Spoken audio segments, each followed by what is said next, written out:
Bueno, vamos a hablar de las vacunas, ¿no? Estamos a la espera de la llegada, por lo menos, del primer lote de Sinopharm, que se trata de 1 millón de vacunas. Según el embajador peruano en China, ha dicho que falta el marco regulatorio para poder finiquitar ya el traslado de estas dosis al Perú. Mientras tanto, un 48% de la población a la que se le ha encuestado sobre si se vacunarían o no, hay un rechazo importante, ¿no? Hay mucha gente que no confía en esta vacuna. Vamos a hablar del tema con el investigador de la Universidad Peruana Cayetano Heredia, el doctor Germán Málaga. Lo tenemos ya enlazado con nosotros. Doctor Málaga, buenos días, bienvenido. Buenos días, muchas gracias por la invitación. Gracias por estar con nosotros. Sobre esto que la población opina, ¿no? De hecho, las cifras han cambiado un poco y las respuestas tienen que ver de alguna manera con que no confían en esta dosis. Hay muchas teorías respecto a lo que podría pasar cuando llegue la vacuna a nuestro país, ¿no? Primero, la gran cantidad de personas antivacuna. Por otro lado, hay el temor de que esto solamente vaya a vacunar a 500.000 personas y no se vaya a alcanzar a vacunar a las personas que han sido voluntarios en los ensayos, por ejemplo, o que no se vaya a lograr vacunar a total de personal médico, policial, los que están en la primera línea, ¿no? ¿Cuál es su percepción de lo que podría ocurrir cuando llegue este primer lote de las vacunas de Sinopharm? Solamente hay que precisar que los voluntarios que han tenido placebo van a tener su propia vacuna, que es independiente de la vacuna que llegue por el Estado, ¿no? Es decir, su propia vacuna proveída por patrocinador. Que no es de Sinopharm. Es de Sinopharm también, pero no son de la compra del Estado, sino tienen una propia vacuna que llega para ellos como parte del estudio. Ese es el compromiso que hay con el patrocinador, con Sinopharm en este caso. O sea, ese es un tema aparte. Con relación a lo de el nivel tan bajo de aceptación que hay ahora, bueno, creo que tiene diversos orígenes y es bien preocupante, ¿no? Porque el primer concepto que se tiene con relación a vacunación y protección para enfermedades infecciosas es que hay un gran grupo de personas vacunadas, a lo que se llama inmunidad de rebaño. O sea, las vacunas solamente funcionan si un grupo importante de la población, 70% o más, están vacunados, con lo cual se disminuye la transmisión comunitaria del virus y así se acaba la enfermedad. Y deberíamos, antes de pensar en este tipo de rechazos, que vamos a seguir teniendo olas, una peor que la otra, y eso se va a mantener hasta que más del 70% de la población peruana tenga inmunidad de rebaño por vacuna. Porque el otro concepto de inmunidad de rebaño por infección, como se ha visto en Manaos, en Iquitos, no funciona. Entonces, creo que hay mensajes claros que darle a la población. Puede haber temores, efectivamente, hay que hablar sobre las razones por las cuales la población tiene temores. Con relación a la vacuna esta de Sinopharm, es una vacuna bastante segura, ¿no? La hemos probado acá con 12.000 personas, se ha probado en el mundo con otras 60.000 en ensayos clínicos, sin efectos directos atribuibles de importancia. En el mundo ya se han aplicado más de 10 millones de dosis de esta vacuna sin que se haya visto nada en particular con estas vacunas. De modo que segura esto. Tenemos que completar los estudios en el Perú para verificar cuál es su nivel de eficacia. Para hablar justamente de eso, doctor, para comprobar el nivel de eficacia de la vacuna hay que esperar que llegue al Perú, que se aplique y que pasen los meses para poder saber la reacción del organismo de cada persona que ha recibido la dosis. Para eso son los estudios, ¿no? Y de hecho nosotros el plan es seguir 1 año a los voluntarios y se puede seguir más tiempo más también, pero hay que tener en cuenta que en general este tipo de vacunas, una vacuna de un virus que ha sido cultivado, después inactivo e inoculado, es una vacuna que ya conocemos.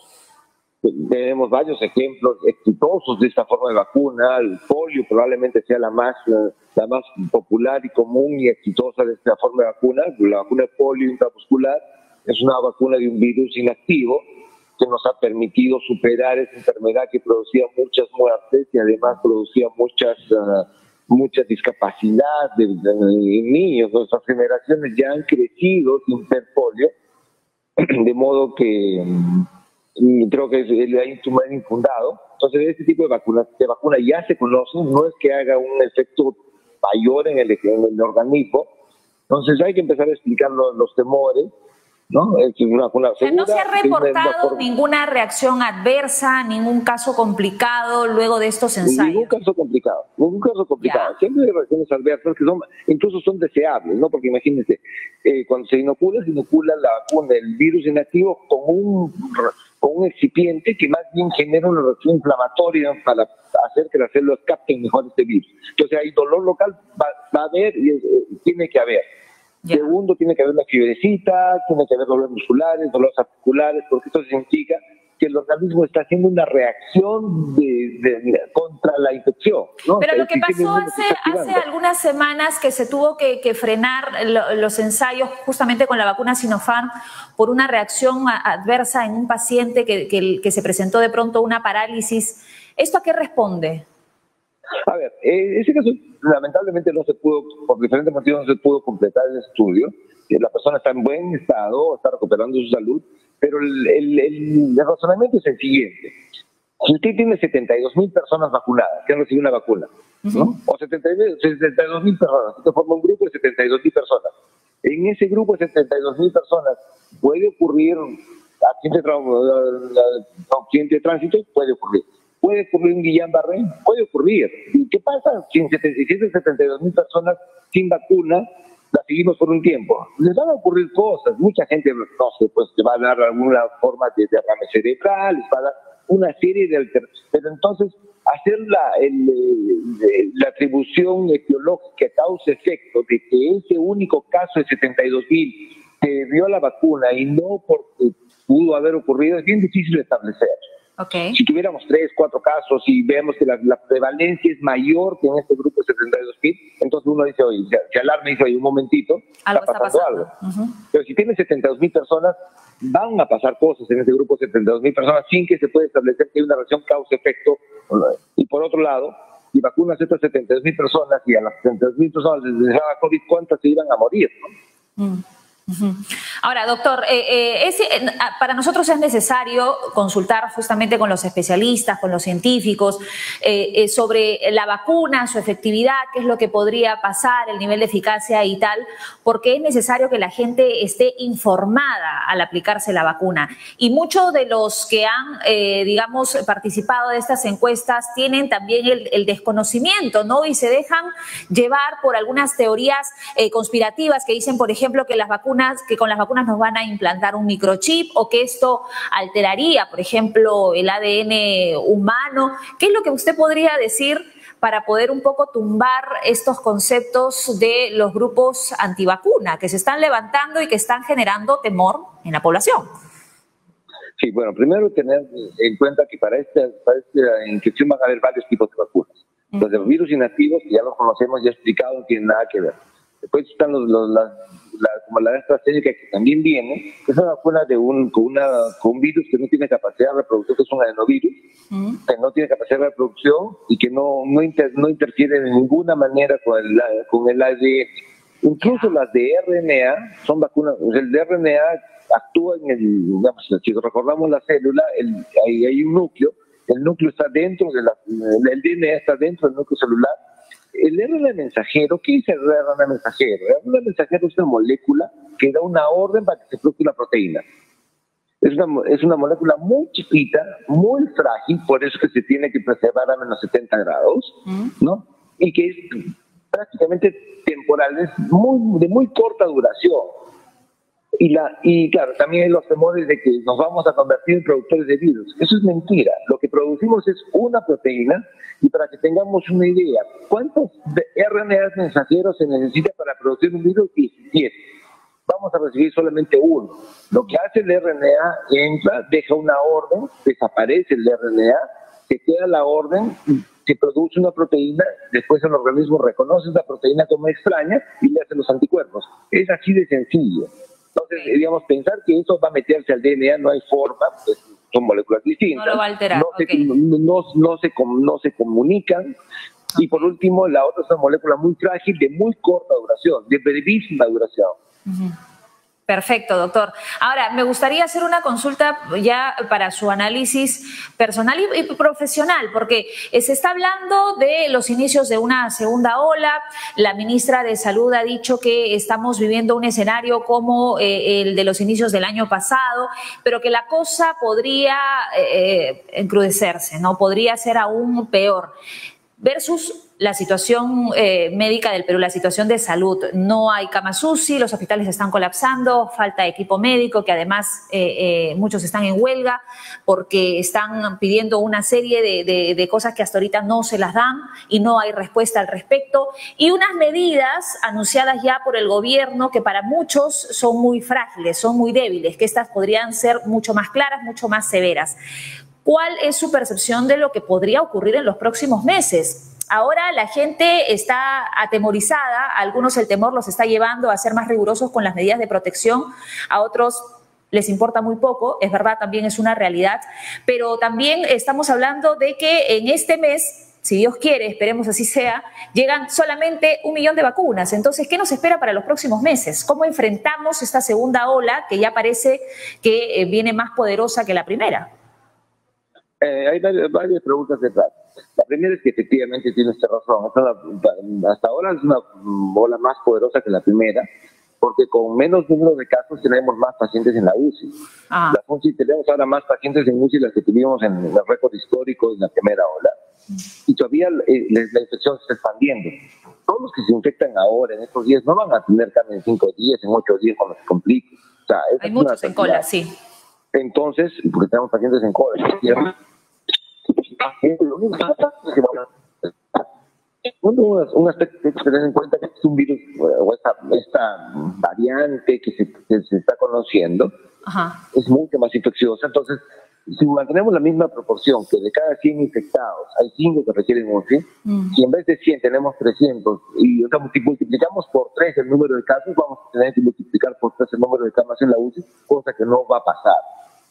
Segundo, esa virus también nos está infectando más a personas de salud. En la primera ola en mi hospital nos jactábamos de que ningún médico ni enfermera se había infectado. En este momento en el hospital tenemos ya 4 médicos enfermos, 1 en cuidados intensivos, 7 enfermeras con licencia. O sea, estamos teniendo problemas para tener suficiente personal. O sea, y esta infección en este momento, a diferencia de la anterior, bueno, también han habido problemas en la anterior, pero nos está diezmando.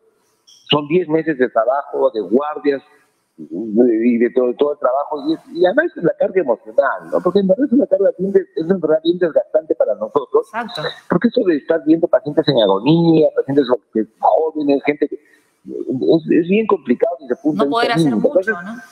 Exactamente. Y entonces, si todos sumamos, tenemos que, en general, al margen de los problemas administrativos y los requerimientos que se están haciendo, que no tengo la impresión que esto influye en la atención, por lo menos no en mi hospital, en el hospital de trabajo que está Cayetano Heredia, pero está generando un caldo de cultivo y una composición de elementos que solamente va a ser nociva para la sociedad. Entonces, yo sí creo que ha sido una medida insuficiente.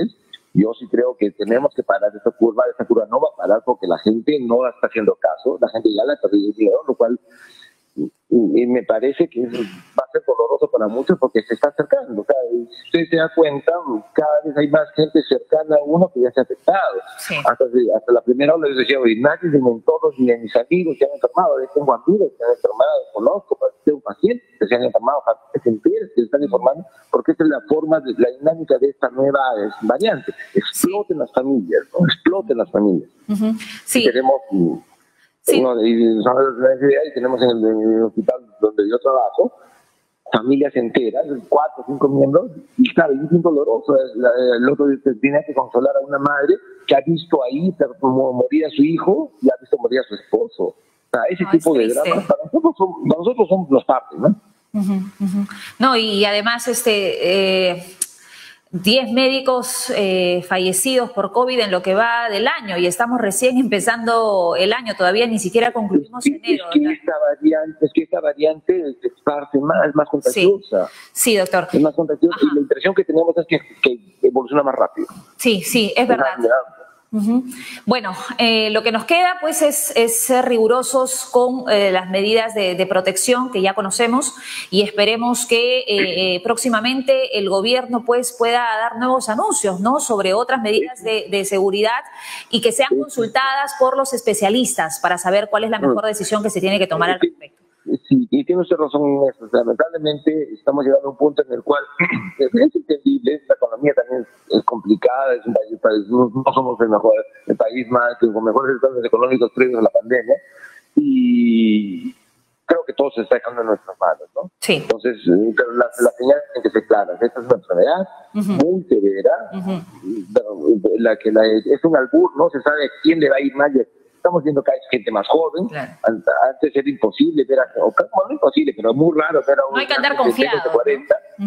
Ahora tenemos un tercio de pacientes en cuidados intensivos tienen menos de 40, 32, 34, mujeres embarazadas, ya estamos viéndolas con COVID, afortunadamente no hemos perdido ninguna todavía, pero estos grupos que creíamos más protegidos para la primera ola ya no están tan protegidos. Hoy es distinto. Así es, doctor Málaga. Sí. Bueno, se nos ha acabado el tiempo, lamentablemente. Estaremos consultándolo en los próximos días. Va a ser interesante seguir hablando de este tema de todas maneras, sobre todo porque se habla de que la situación va a recrudecerse, van a ocurrir cosas más tristes, lamentablemente, y esperemos acciones inmediatas, ¿no?, que es lo que se necesita. Y mientras esperamos la llegada de la vacuna, mientras esperamos protocolos un poco más rigurosos, hay que cuidarnos y hay que protegernos. Gracias, doctor Málaga. Hasta la próxima. Muchas gracias. Buen día.